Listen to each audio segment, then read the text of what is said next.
let out, didn't it? Yeah, it let out like 15 minutes ago. Oh my god, there he is. Where are you? Is he okay? Mm-hmm.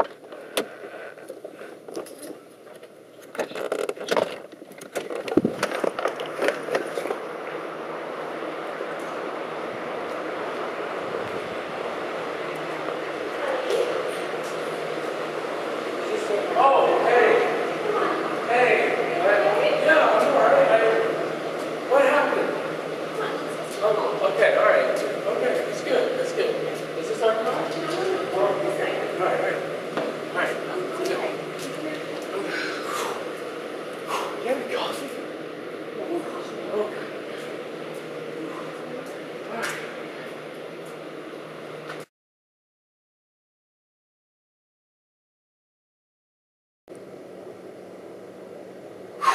Okay, I'm better.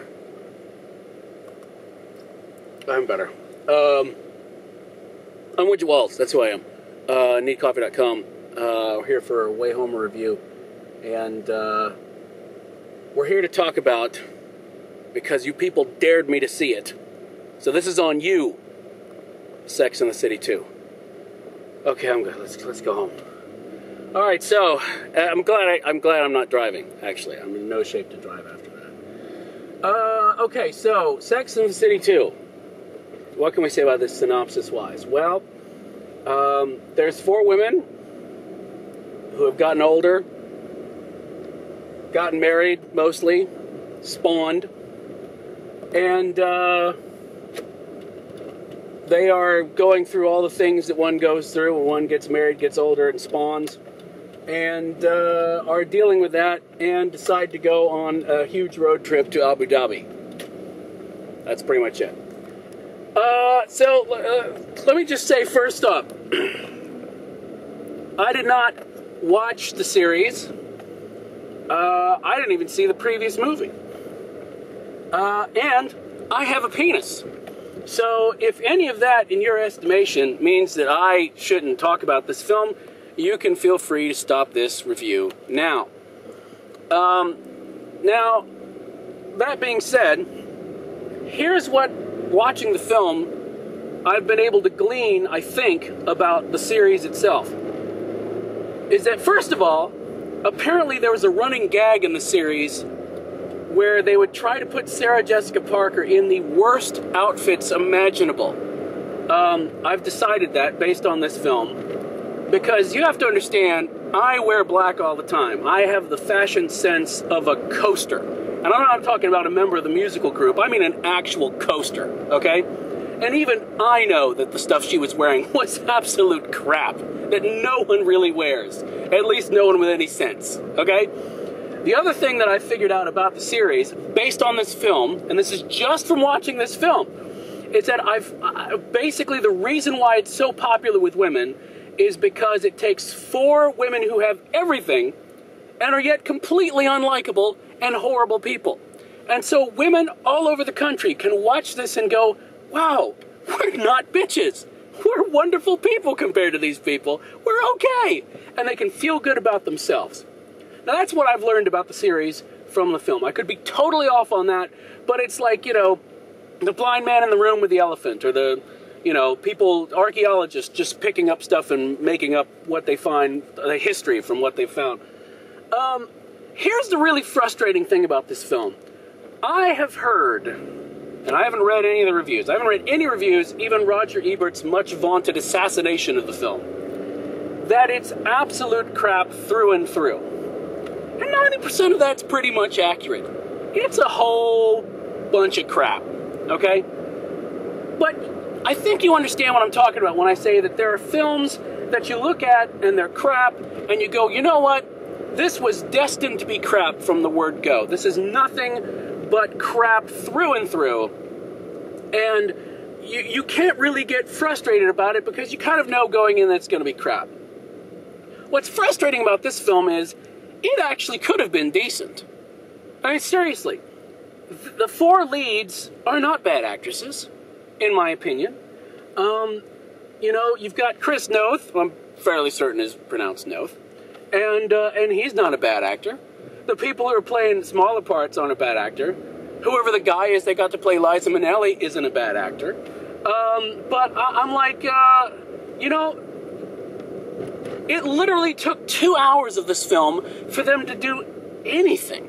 I mean, anything, even remotely interesting. Cynthia Nixon and Kristen Davis get one good scene, and Sarah Jessica Parker gets to be annoying the whole time. The only person who actually goes through the whole time, only slipping on the horrible script a couple times, is Kim Cattrall, who actually does fairly well.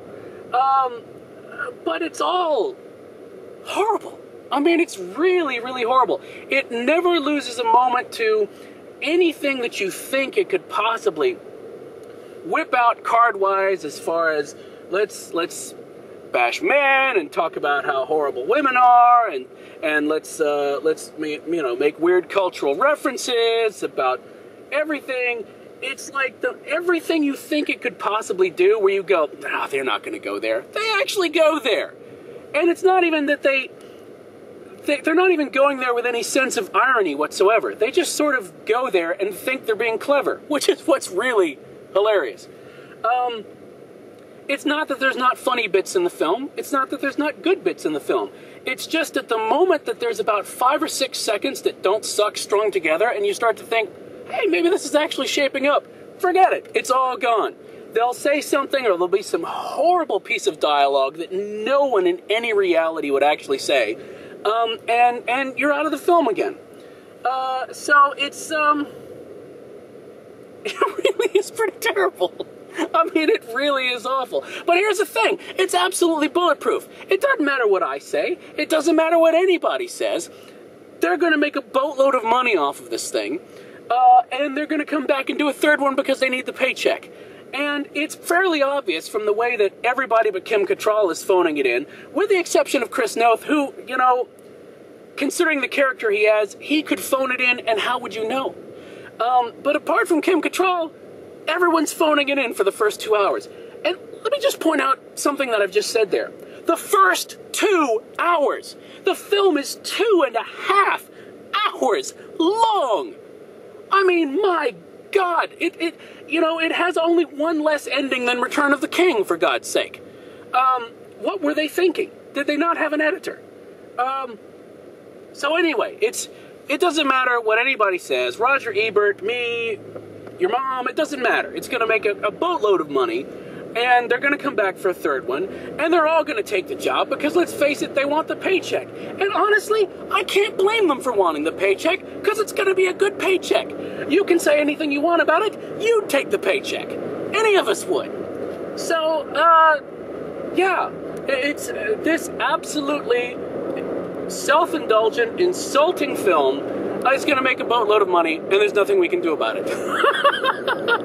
But I got to see it so that you don't have to. And I did this on a dare. So, to hell with all of you who wanted me to see it. I did. Anyway, cup-wise, honestly, I'm going to give it half a cup. That's it. And I'm giving that half a cup for the slivers of good acting that they managed to pull out of an absolutely crap script. So, you know, I wish them all luck with it. And I'm sure the first time they come out with a third one, your guys are going to dare me to see it too. Mother of God. So anyway, that's Sex and the City 2. Unless you absolutely have to go see this film, don't. Trust me, it'll be in the bargain bin before you know it. Or at least it should be. I'm Widget Walls, and I'm so glad I'm not driving right now so I can talk to you. So we'll have more films, hopefully better films soon, on needcoffee.com. Thanks for watching.